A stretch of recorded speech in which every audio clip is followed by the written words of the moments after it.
These are the stories of 10 of the greatest paintings in the world. I'm Andrew Marr. Art, not politics, is the great passion of my life.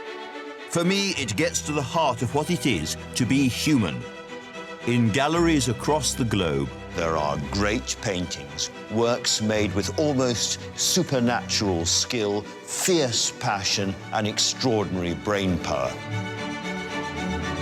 Now I want to tell stories behind some of the most iconic images in history, pictures like Leonardo's Mona Lisa, Van Gogh's Sunflowers, and Turner's Fighting Temeraire, paintings that represent the pinnacle of what people can do with paint and bristles. He created a brand new way of depicting the world. The colours would fizz and pop on the surface. It was like you could touch these people. It was like the portrait could speak to you. Behind every picture, there is a story. I'm going to peel back the layers to find out more about the lives of their creators and the worlds they came from. There was something about this middle-class Florentine housewife that intrigued him. Why are these the paintings we all know and love? How were they created?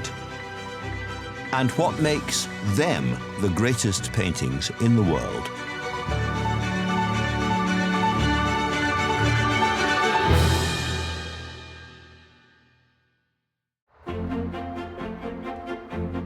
Florence.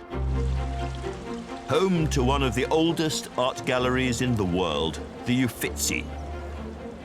Every year, millions of people flock to see masterpieces by Leonardo, Raphael, and Michelangelo. Artists so famous they're known by their first names alone. But there's a painting here that's more copied, caricatured, and argued about than any other. And it's not by any of them. It's a painting that arouses physical reactions. In 2018, one man even had a heart attack in front of it. It's one of the most famous female images in the world, and one of the oddest. This is Sandro Botticelli's Birth of Venus. Now then, full disclosure.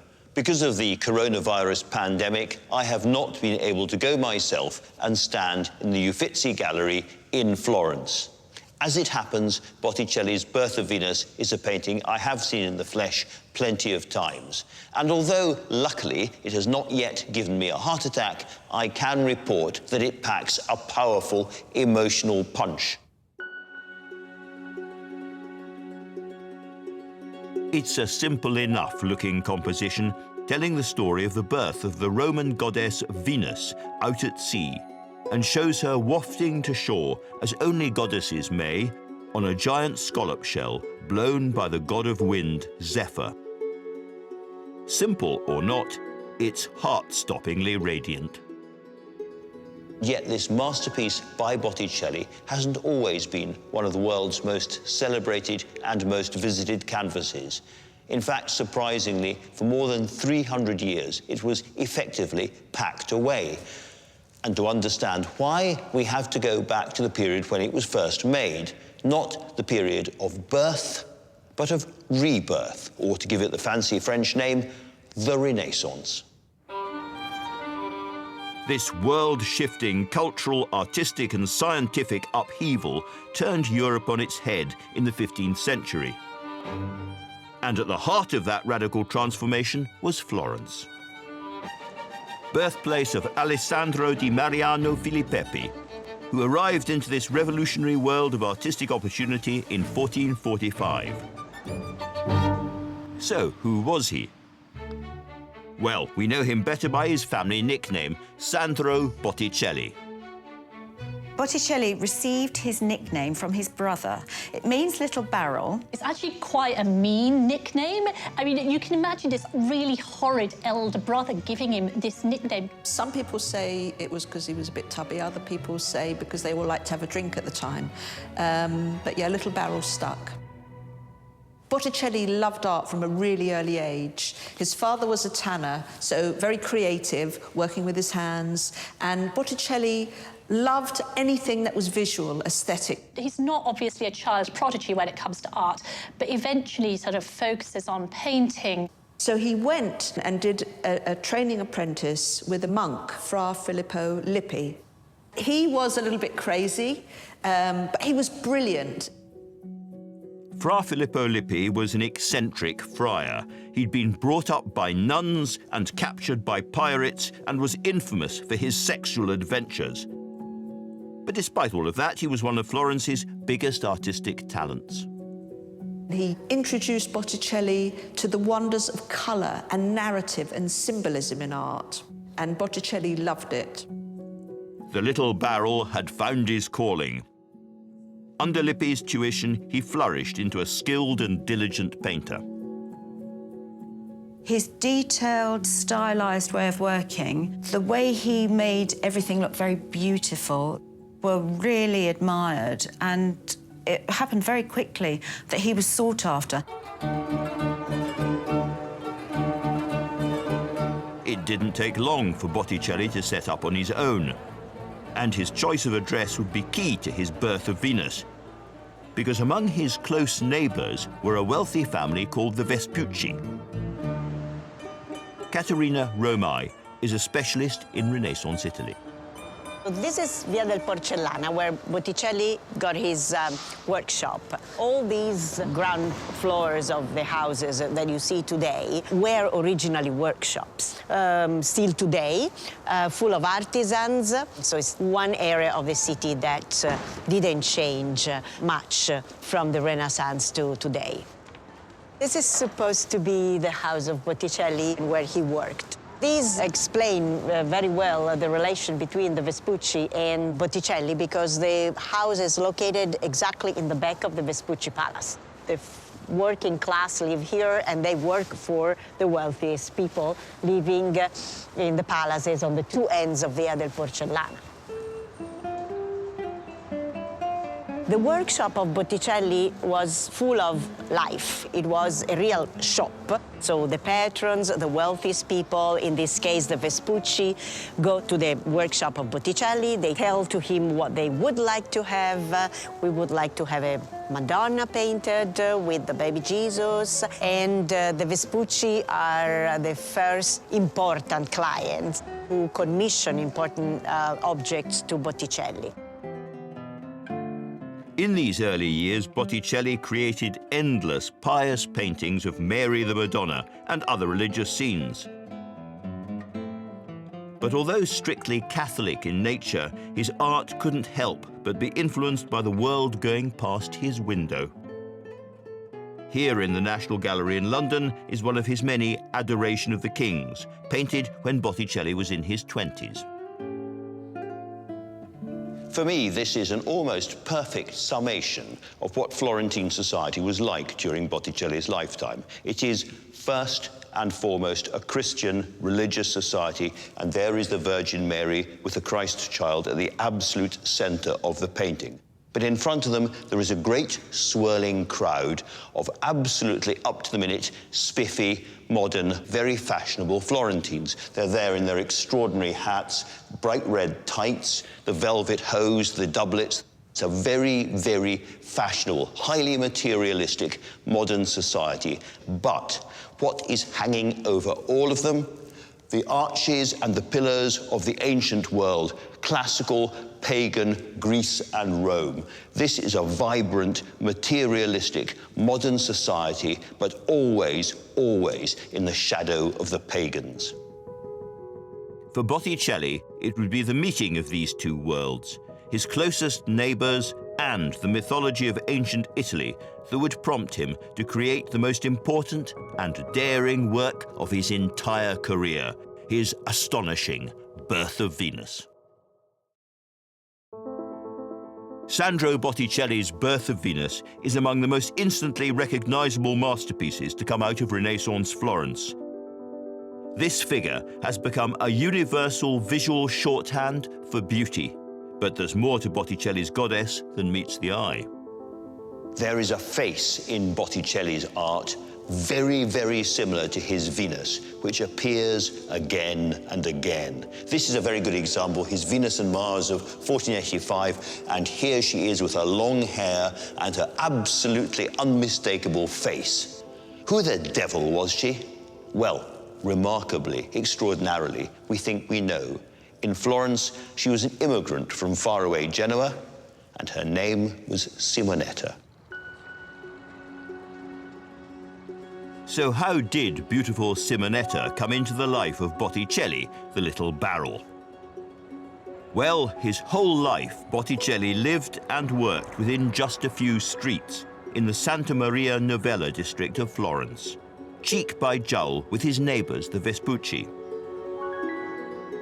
And it was a son of the family, Marco, who brought the 15-year-old girl with the haunting face onto the streets of Renaissance Florence. Marco married Simonetta Cataneo, who's from a very influential family in Genoa, and she comes to Florence in about 1468. It wasn't all that common for Florentine families to marry out of the city. She was something of a novelty, this person who nobody knew already turning up, and she evidently becomes this kind of famous beauty within the city. She became a massive celebrity. Everyone wanted to see her, wanted to look at her.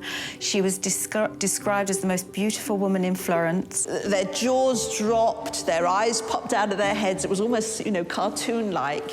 Why was she so appealing? She was so beautiful. It was as if a teenage Marilyn Monroe had moved in next door to Andy Warhol. But though Botticelli would seize Simonetta's image for his most famous painting, it would take the intervention of an even more powerful family than the Vespucci to tie their fates together. A family so famous and so rich they're built into the very fabric of Florence. The Medici. I would describe the Medici as the leading oligarchs of Florence. They're bankers to the popes, and they do so well in Florentine politics that they essentially become the rulers of the city. The Medici ruled Florence for 60 years, from effectively 1434 until 1494. So we have something quite unique at this point. We have a family who were bankers. They're not princes, they're not warriors. They've not come to power through the force of arms. Whatever you say about them, they definitely believed in Florence and Florence's greatness.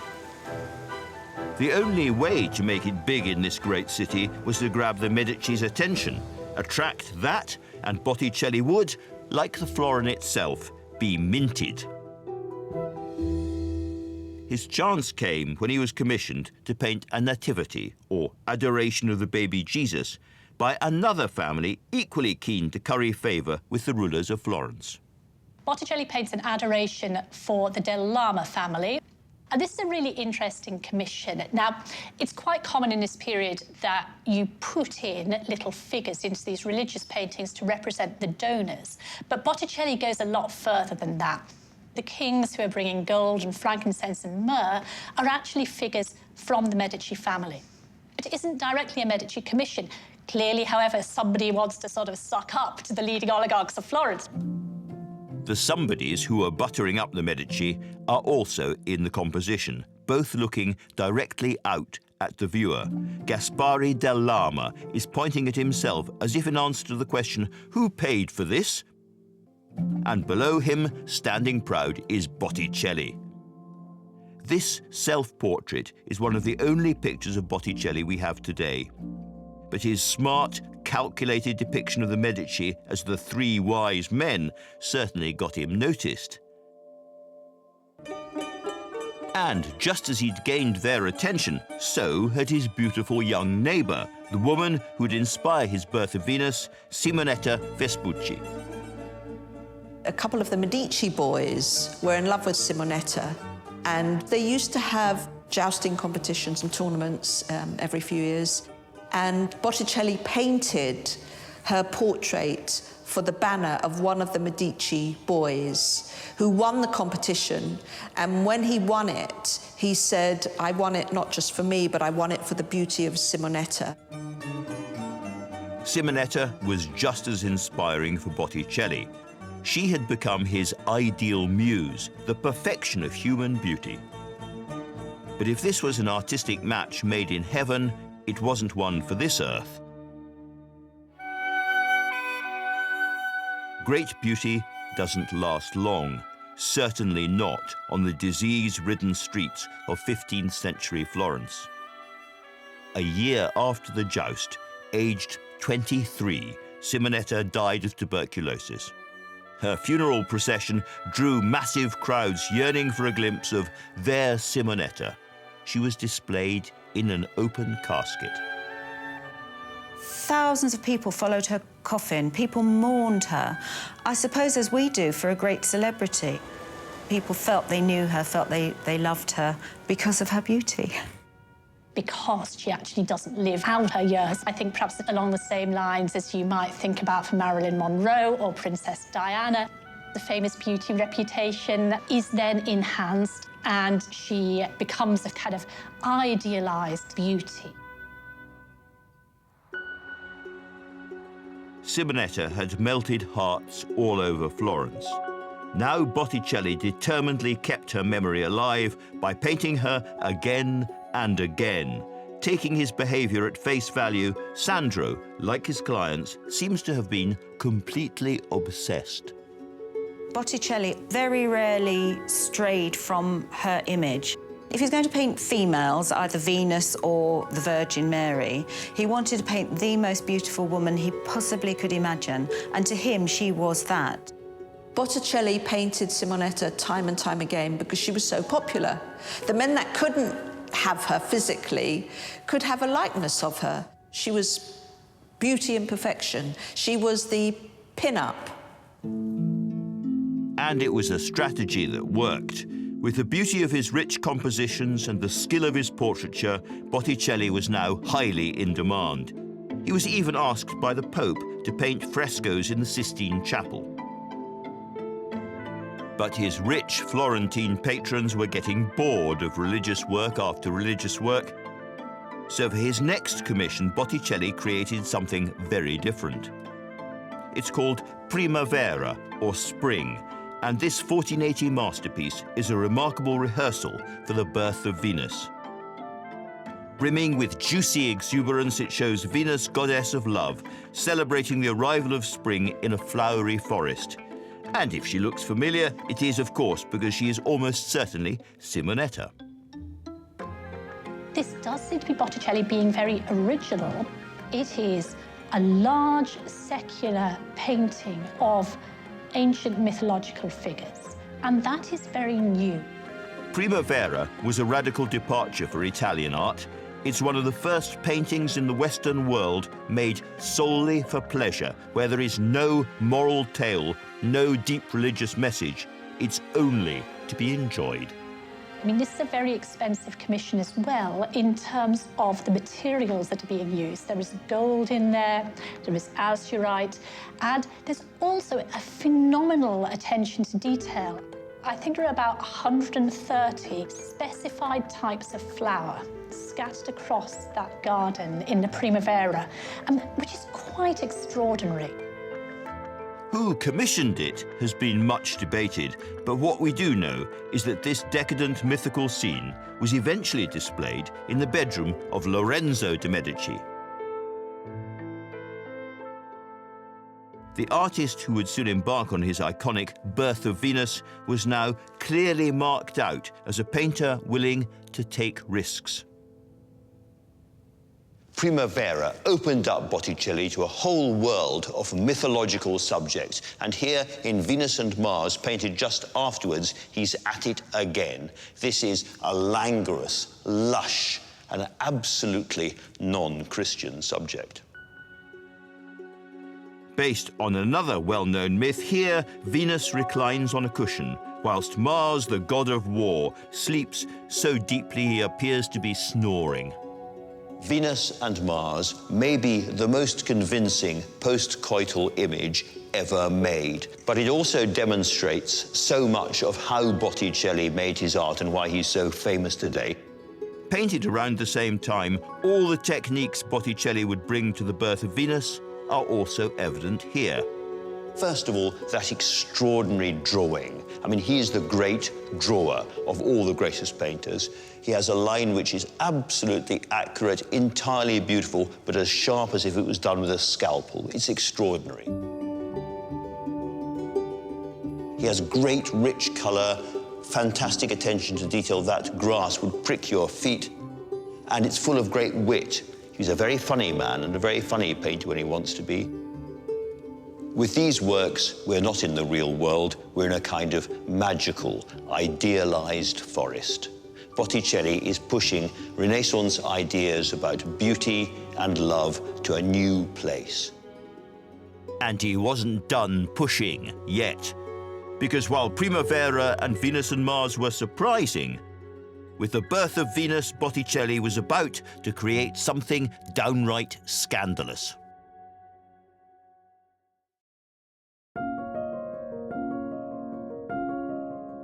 The Birth of Venus is one of the most recognizable paintings in the world.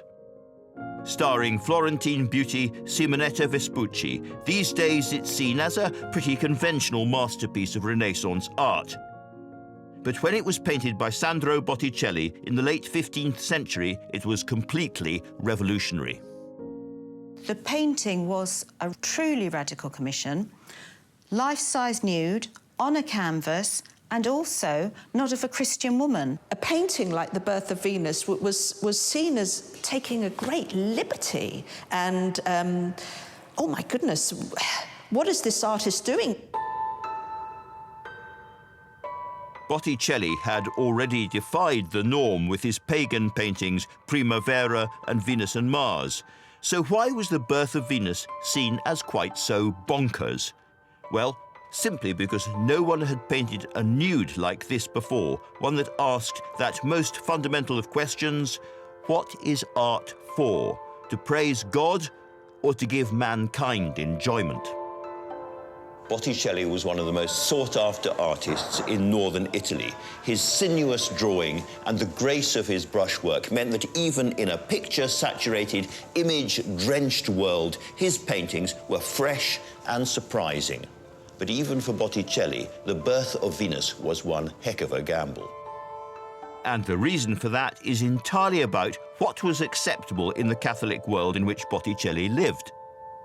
I think it's important to distinguish between the nude, which is something that happens in art, and merely naked bodies. Because in terms of naked bodies, they are found all across Italian painting well before Botticelli. But mostly they are there for a very different purpose. They're there to remind us all of the unhappy and undignified truth of our lives. Almost all works of art from the years before Botticelli painted The Birth of Venus had a moral or Christian theme, especially those including naked figures. And so here, for instance, all the naked people are in hell, squirming, writhing. Even in Masaccio's very, very famous painting of Adam and Eve being expelled, Adam, well, his genitals are on full display. He's not hiding himself there. He's hiding his face to show his shame. Eve is covering herself. Her face is just a rictus of despair and horror. Nothing in any way titillating about it. They're there basically to say we are clothed in flesh, all of us, and we are rotting, which you may agree is not a profoundly erotic thought. And yet, The Birth of Venus is a painting clearly all about stirring up erotic thoughts and feelings. And so to do that, Botticelli had to use every technique he'd acquired. By mixing alabaster powder into his paint, he added a shimmering quality to his brushwork. The highlights are emphasized with gold leaf, details that must have seemed almost luminescent in the Florentine sunshine. But it's the attention he pays to his central figure which is most arresting. He painted her in a stance that was taken from the ancient Greeks. She's standing in what's known as the Venus pudica stance, where she's covering up all her private areas. Her hair is covering her modesty. She's beautiful, but is she? She's got very long legs that if she tried to walk away from the painting, she actually wouldn't be able to stand up. And her arms are extra, extra long. And she has no shoulders, they're sloping. And they go right up from the arms to the neck. And the reason being is because necks were considered a very attractive spot on a female, an area to be seduced and planted with little kisses. And that's why her neck goes all the way down her arms to her long legs. In this painting, Botticelli created an image unlike anything seen before by Florentine society. And yet, unlike his Adoration of the Magi or the work in Rome's Sistine Chapel, this was a painting that was not supposed to be seen by the public. It was private art, strictly for behind closed doors. The fact that it was designed to be seen only by a few might explain why Botticelli felt he could get away with this.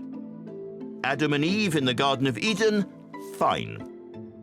But a shamelessly nude woman on a clamshell, and yes, there is a metaphor there, blowing in from the sea? Sandro, really? Would it be too much for his clients to stomach? Well, it's known to have been kept quietly in a Medici palace. Birth of Venus would have gone into a private chamber in this Villa di Castello outside of Florence. Wouldn't have been seen by many people. It was probably commissioned for a wedding, and it was probably to hang behind the bed, the marital bed. Probably hidden behind velvet curtains, a sort of foreplay, if you like, a bit of a tease, a sexual tease. But even though it was kept out of the way of prying eyes, Botticelli's radical Birth of Venus still had an impact far beyond the bedroom where it was hanging.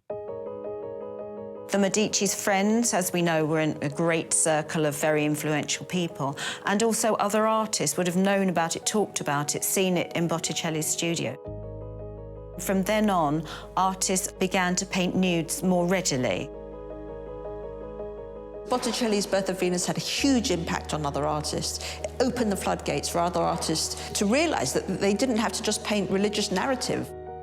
And at the time, artists like Titian and Giorgione would have thought, yes, let's paint the nude. Now in middle age, the artistic revolutionary Sandro Botticelli had the world at his feet. But a very different revolution was about to break out in Florence. For years, the city had been a playground for the ultra-rich, obsessed with splashing the cash on showy materialistic luxuries. But as the decadence of their lifestyles reached a fever pitch of extravagance, Florence became a powder keg of class resentment. Enter Girolamo, the mad monk, Savonarola, who arrived to light its fuse with a verbal flamethrower. Girolamo Savonarola was a Dominican friar from Ferrara, north of Florence. He was a mesmeric preacher. He was really a fire-breathing fundamentalist who was preaching for a reform of the church. He is quite concerned for the moral welfare of the city, and he has a lot to say about that. The church was corrupt, the political institutions of Florence were corrupt, and he wanted both of them to be reformed. He disapproves of gambling, he disapproves of card playing, he disapproves of sodomy, he disapproves of all sorts of, women wearing too much makeup, certainly sex outside marriage, all these bad things that Florence is doing which can only get the city into trouble. Savonarola was not opposed to all art. He believed art had a purpose within Christianity, but he believed that art was devotional. What he did not want to have on the walls of churches were images of the Virgin Mary in which she looked, as he said, like a harlot. He doesn't like all this pagan art, as he calls it, the art that draws on classical myths, whether that is poetry or whether it's visual art. The preacher's hellfire sermons cast a spell over everyone who listened to them. We do know that Botticelli seems to have stepped back from a lot of his artwork under Savonarola and to have been something of a supporter. Botticelli was mesmerized by him and completely believed his message about reform and about the decadence of art. And no painting would have looked more decadent than his own Birth of Venus. Maria Antonia Rinaldi is a Florentine expert in the years of Savonarola's domination. This square, at the time of Savonarola and Botticelli, around 1497, 1498, was the witness, we can say, of quite incredible events. The preaching of Savonarola became more effective over the people of Florence. Objects that he considered sinful were banished from the town. Playing cards, tarots, dices, mythological paintings. Savonarola created this kind of little army of young kids who were dressed in white and with the red cross, and who were little spies around the town who were telling him if someone still keeping objects that were considered sinful. On the morning of February the 7th, this rabid zealotry reached fever pitch, and Savonarola's miniature army of child soldiers ransacked the city of all those objects he deemed wicked. And here there was a huge pyre, around 15 meters for 20 meters. There was on the top the representation of the devil. And all these objects, chairs, perfumes, fabric, books, and a painting with mythological imagery would be burnt. This entire fire was called the bonfire of vanity. Botticelli himself brought the bonfire of vanities some of his painting to be burned. I think we can probably safely assume that given his admiration for Savonarola, he would, had he still had the Birth of Venus in his studio or in his house, taken that giant, beautiful work of art and put it on the bonfire and watched it burn.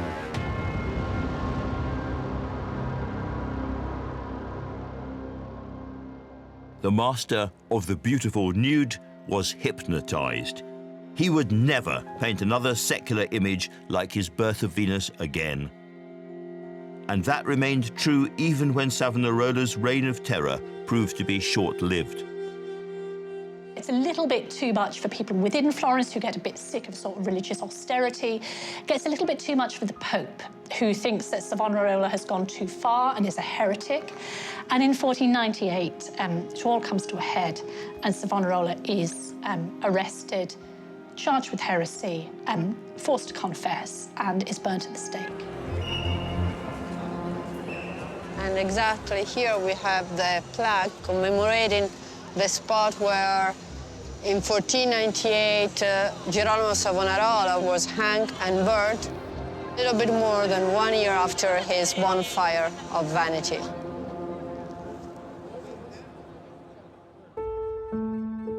The execution of his guru destroyed Botticelli, who had lost commissions and his income because of his born-again religious fervour. His world slowly caved in on itself. He goes back to working in what often seems rather old-fashioned style, and he's quite rapidly eclipsed by artists working in a new style. People like Raphael, like Leonardo da Vinci, and a little bit later on, Michelangelo. The last decade of Botticelli's life simply ebbed away. He'd been surrounded by the whole of the Medici court. He'd been feted as the greatest artist. But by the time he died, he was crippled, he was poor, he lost popularity. It was a complete fall from grace. He died a lonely, poor man. Botticelli's death was a sad end for the man who'd been one of the brightest stars of the early Renaissance. For the next 300 years, though Botticelli's name was never entirely forgotten, his reputation faded and his canvases gathered dust in neglected corners. He suffered that special purgatory for artists, to be remembered by the academics and almost nobody else. It would take a radical artistic movement in England and a painting hanging here in the National Gallery in London to restore his place in the pantheon of the greatest painters and allow his Venus to be reborn for the world to enjoy.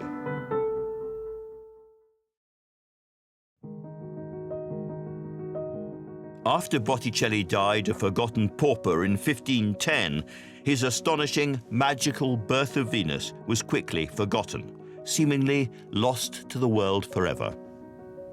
That is, until the middle of the 19th century, when a British collector, William Fuller Maitland, splashed out all of £80 on another Botticelli canvas, the beautiful Mystic Nativity. William Fuller Maitland was delighted with his purchase. He liked it so much that in 1857 he decided to loan it to the Art Treasures exhibition in Manchester. Over the next 140 days, more than 1.3 million visitors saw Botticelli's painting, and it set the mid-Victorian art world aflame. The Mystic Nativity gave the Victorians something that had been missing from British art, frankly, for centuries: an emotional directness, a lightness of touch, even a kind of wit. This is a painting about the apocalypse and the end of time, and yet also playful. There's Mary looking absolutely exhausted, strung out like a real mother as she prays over the Christ child, who is rather tubby and very, very squirmy. There's something lovable even about the 7 devils squirming off to hell. It's human and direct and simple and fresh. And the British public couldn't get enough of it. All of a sudden, it was almost like Botticelli mania.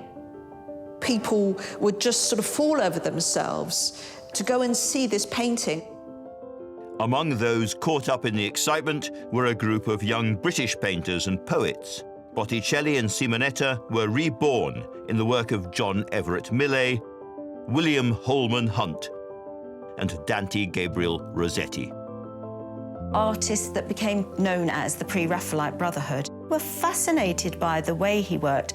Botticelli became their favourite artist because of the delicate way he painted, because of the jewel-bright works that he produced.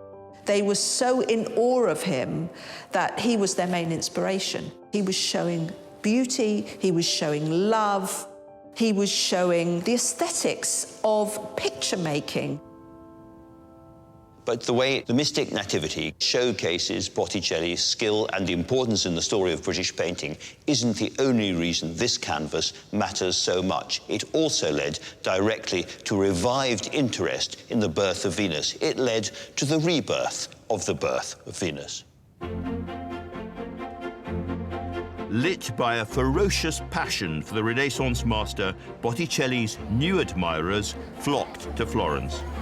And as they entered the Uffizi, they came face to face with the most astonishing of all his works. Here was the birth of Venus. Rescued from the depths of a Medici palace in the early 19th century, for years this canvas had been almost ignored by the gallery's visitors. Now its popularity skyrocketed.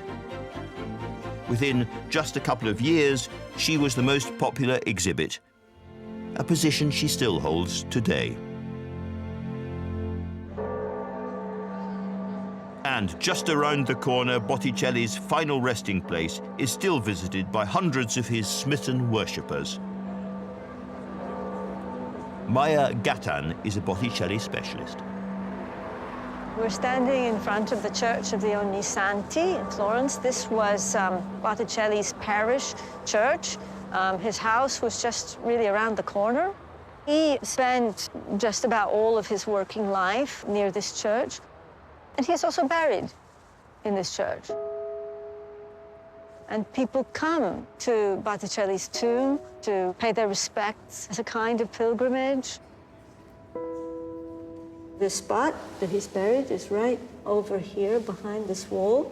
And Simonetta Vespucci was buried also in this church, very nearby Botticelli's grave, because her family, the Vespucci, were parishioners, and their family tombs were here as well.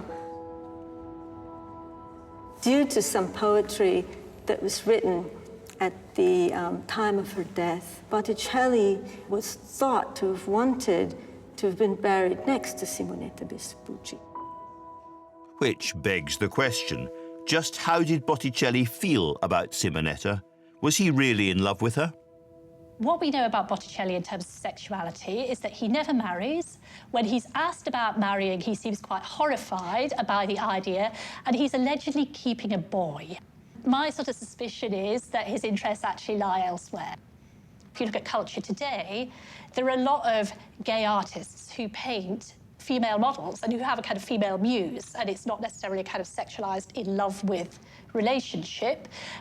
So, I mean, we could think of it, you know, in those terms, like she's a kind of Judy Garland, you know? Whatever the truth was, and we'll never know for sure, it all adds to the mystery, only serving to increase our fascination with Botticelli and his muse, Simonetta. It's really a beautiful gesture that when his image was resurrected in the 19th century, eventually it was decided to put a marker here that people were coming to his tomb and leaving notes for him. There are a lot of notes for him. Dear Sandro, send a little bit of inspiration to the poor Russian artist. Sandro, you deserve much more. Your art is amazing. I hope you're happy being with Simonetta Vespucci. Suggests that the myth is still very much alive, that he was inspired by her. These notes show that people are still inspired and still reading into his paintings. I mean, the Birth of Venus is about the birth of beauty. I mean, that's the way that Venus was understood in the 15th century, about the birth of beauty and about the birth of love. I mean, it's a universal theme. And so, of course, today we're still interested in it. The Birth of Venus is so popular now. I've even got a little tray with the Birth of Venus on it. Tea towels, biscuit tins, jigsaw puzzles. If I can say something personal, I first went to Florence when I was a teenager with my mum, and I couldn't sleep the night before I knew I was going to see it. I was so excited. So it does cause an almost disproportional reaction in a lot of people, and it doesn't disappoint. It's an iconic work, and it stands the test of time. With the Birth of Venus, Botticelli laid the foundations for a modern perception of beauty and fundamentally changed the way Western art considered the female nude. His is a majestic, overpowering vision of the female triumphant. She is a goddess. Show respect.